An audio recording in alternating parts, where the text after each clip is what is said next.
Olá, hoje vamos apresentar nosso trabalho de CSP, né? Planejamento de campeonato de futebol. Ele vai rodar esse algoritmo aqui do CSP com essas restrições para conseguir achar a tabela de jogos desse campeonato com esses times aqui, né? Bom, mostrando um pouco o código aqui, eu vou colocar para rodar aqui. O nosso código, a primeira coisa que eu queria mostrar é as variáveis e os domínios, né? A nossa modelagem, que é basicamente a modelagem do professor, só que com algumas alterações. Bom, as variáveis são as rodadas, o número da rodada, os jogos, o número dos jogos, o domínio.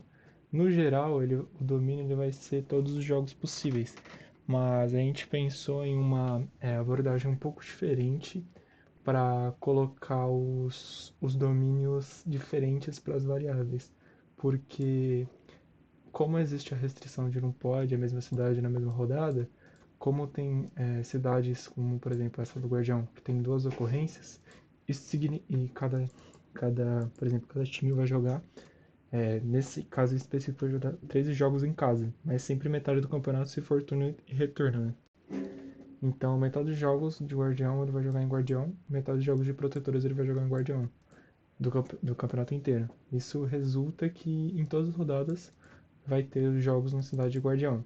E vai ocorrer isso com todas as cidades que tem duas ocorrências.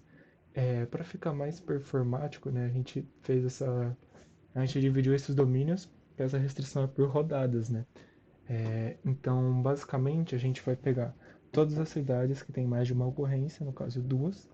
A gente vai agrupar todos os jogos com aquela mesma cidade. No caso, vai dar exatamente o número de rodadas. Nesse caso aqui, são 26 rodadas. E nos casos que eles não têm mais de uma ocorrência, a gente vai formar pares. Por exemplo, Lagos e Ponte do Sol, se não me engano, só tem uma ocorrência. Então, como a gente roda sempre com shuffle, pode ser que forme um par entre Lagos e Ponte do Sol. Isso já evita um bom problema, que é basicamente o problema de cidades. Com essa restrição de domínio, a gente vai colocando, por exemplo, no primeiro jogo de cada rodada, a gente coloca esse domínio aqui de Guardião e SA Protetores, que eles dividem a mesma cidade. E, por exemplo, no segundo jogo a gente coloca os jogos de Leões, né? E do Simba, que eles dividem a mesma cidade. E assim vai. Aí depois que coloca todas as ocorrências que são iguais, aí ele coloca as ocorrências com pares, né? Que sempre vai dar 26 o domínio, né? Isso reduz bastante o tempo de execução do código. Ele só não roda aqui no final, esse aqui é o resultado final, né? Ele só não deixa aqui no final exatamente como estava lá, porque tem uns shuffles para mudar a ordem dos jogos e para mudar a ordem das rodadas. Bom, é basicamente isso. Uma outra coisa também que a gente fez para otimização foi dar prioridade para os clássicos. Então, se eu for ver aqui, Guardiões e Excelhões são clássicos, porque o Guardião é um dos maiores times, né? Guardião Escondido é clássico, Guardiões Porto FC é clássico, Guardiões Ferroviário é clássico. Se eu não me engano, são cinco maiores times, então cada time vai jogar contra quatro dos clássicos, né? Então esses primeiros quatro provavelmente são clássicos. A gente rodou isso porque, se for para pensar, os clássicos, os jogos com clássicos são os jogos com todas as restrições, basicamente, que eles não pode repetir, não pode um time na mesma rodada, não pode a mesma cidade e não pode o clássico. Então, como ele não roda em todas as rodadas, colocando uma prioridade nele, eu faço com que ele tente colocar sempre nas primeiras rodadas. Com aquele shuffle ele vai embaralhar tudo, então não tem problema, que vai ficar um pouco mais randomizado. Mas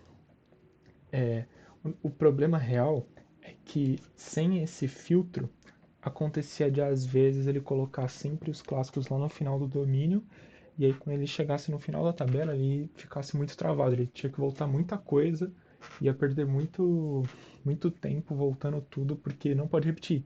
Então se sobrar muitos clássicos para o final, isso vai atrasar um pouco o nosso código, visto que ele não pode repetir na mesma rodada, né?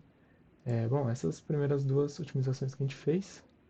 A próxima otimização que eu vou falar é as otimizações principais, no caso, esse forward checking, que a gente criou essa classe aqui para filtrar o domínio.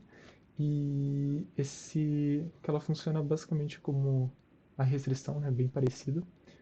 E a outra restrição, a outra otimização que a gente está rodando vai ser esse MRV, que é o Most Remaining Values, que ele vai escolher a variável não atribuída que contém o menor domínio, né? Quando ele for escolher aqui, na busca do backtracking, ele vai pegar as variáveis não atribuídas, vai rodar esse escolher menor domínio e vai pegar a variável com menor domínio.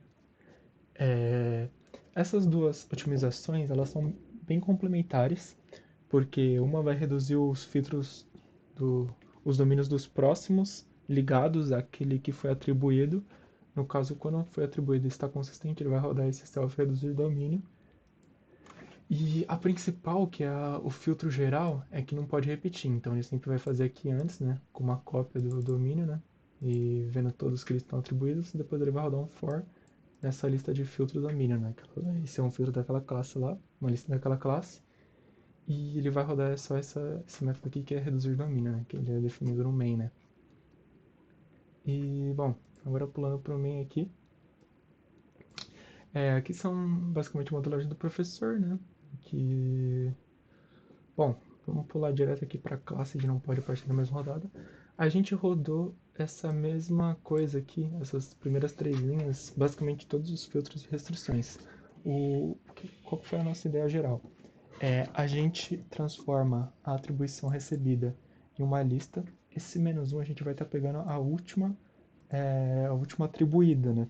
A última variável atribuída de atribuição. E aí, o que a gente vai fazer? A gente vai rodar esse find all aqui com esse regex para pegar ele vai retornar uma array. Como a nossa variável é rodada, número da rodada, jogo número da rodada, o primeiro índice dessa array vai ser o número da rodada e o segundo vai ser o número do jogo. Então ele vai pegar o número da rodada aqui e a gente vai criar a rodada dinamicamente, pegando o range de jogos, e a gente vai basicamente... Bom, no caso aqui a gente tem que ver se existe, né, já essa atribuição nessa variável. No caso, se for igual a nome, ela não existe. Se for diferente, ela já existe. Aí, se ela já existir, a gente vai atribuindo nesse, por exemplo, cidades aqui. E aí, se ela já existir e ela tiver em cidades, ela vai retornar false. Se passar por todo esse for e não der nenhum false, ele vai retornar true. É basicamente uma repetição disso depois, que você entende mais ou menos. Não pode time na mesma rodada, vai seguir o mesmo princípio, só que com times, né?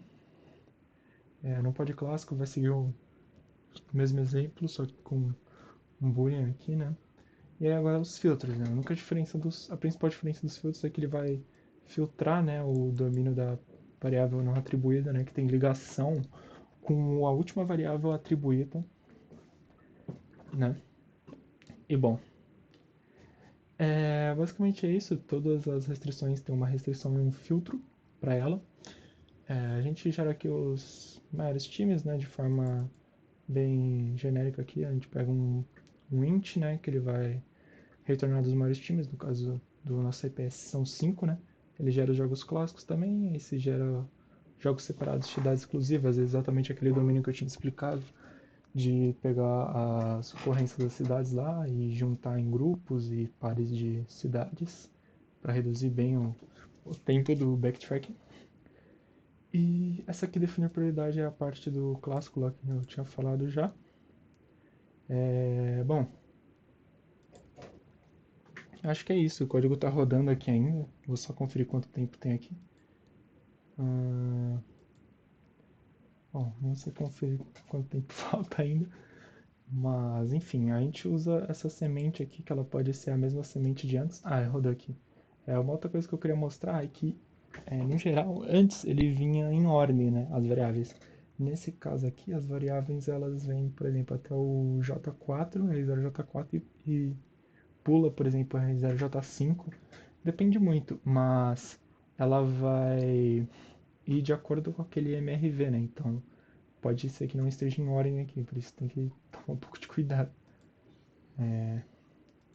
Terminar de rodar aqui, ele vai mudar aqui o TXT. Provavelmente eu rodei com a mesma seed, né? Que é esse boolean aqui, ó. Usar a última seed, né? Se tiver como true, ele vai usar a última seed. Então acho que não sofreu nenhuma alteração, mas ele sempre coloca dinamicamente aqui nesse código, né? Aqui no final aqui mostra um pouco sobre isso. Dá um if open, né, no txt, e aí ele dá um write, né, então ele pega a resposta na string, né, ele cola aqui, basicamente cola e salva, né, então aqui guarda a tabela, aqui guarda a estatística, aqui tá a seed, né. Se você colocar a seed como true lá para pegar a última seed, você pode mudar a seed aqui no arquivo mesmo, enfim.